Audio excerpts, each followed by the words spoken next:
Greetings, Crocoduck Army. Well, the Olympics are finally over, and I watched a lot of it. As with most Americans, I rooted for American athletes for the most part, but a lot of athletes from other countries too, depending on who was competing at the time. I'm often very suspicious of those who wear their patriotism on their sleeve, like so many conservatives do, because I wonder what kind of intellectual deficiency they're covering up with their mindless slogans. But during the Olympics, I tend to see it as harmless, because it's usually in the spirit of fair competition and overall goodwill. Of course, on Fox News, one of their guests griped about our uniforms not being sufficiently patriotic, and the lack of USA chants from Americans in the crowd, and called it soft anti-Americanism. Yes, nobody moves those goalposts like Fox News. Eventually, we'll need to look like this to be considered patriotic. Of course, outlandish displays of nationalism can happen anytime and anywhere, but nowhere did I see anything as ridiculous during the Olympics as the government of Argentina putting out a commercial about the British Falkland Islands and their claim of ownership of them. The Argentine government has claimed the islands for many decades and tried to take it from Great Britain by force in 1982 in the Falklands War. They put out a commercial just before the Olympics on Argentine television with one of their athletes training in the Falkland Islands, saying at the end that to train for competition on British soil, they trained on Argentine soil. Their athlete was even doing step-ups on the British memorial to the soldiers killed in the war Argentina started.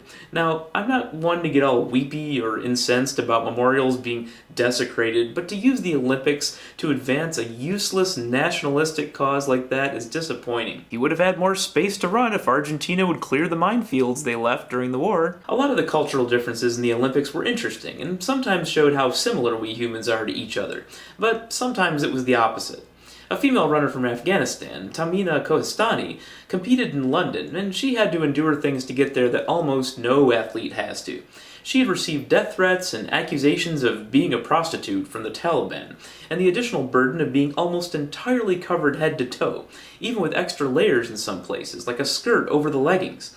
The commentators were gushing over the moment, and I too was happy that she made the effort, but it seemed bittersweet at best to me, because I couldn't help but think that if they are unable to leave at least some of that religious dogma to the side at some point, that even for reasons of clothing alone, it will be impossible for any woman from Afghanistan to even be competitive in a big international event.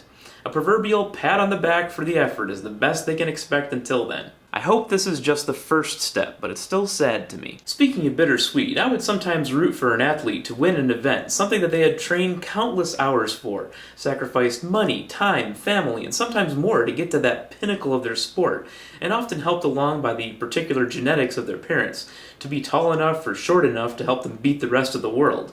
Then when they won, they would give away some of their hard-earned effort to a deity, and thank God for giving them the strength or guidance or magic inspiration to win. I didn't think any less of them for it, of course. It just felt bad to watch them rob themselves of some of the credit that they deserved, as if in a world without belief in God that they couldn't have done it. This isn't unique to the Olympics, of course, or even just sport in general. I want people to take credit for their accomplishments in all endeavors. Magic has nothing to do with any of my accomplishments. Well, except for my Diablo 3 characters. I also really liked watching sports that I had almost never seen in my life. They could be pretty entertaining at times. Even badminton and table tennis were fun for a while. The physical fitness of Olympic athletes was an excellent example for people to see as well, and a sharp contrast to the often unrealistic Hollywood portrayals of healthy human shapes. How you want to look and how healthy you want to be is entirely up to you, of course. But if you want to be healthier and want some motivation for that, look no further than the Olympiads for some guidance. And don't be shy about it either. The women can stare at the male divers. The men shouldn't feel bad for admiring the women in the rhythmic gymnastics competition. Sure, some of the athletes might make us feel a little inadequate at times, but don't let that worry you. I'm pretty sure those divers were wearing codpieces.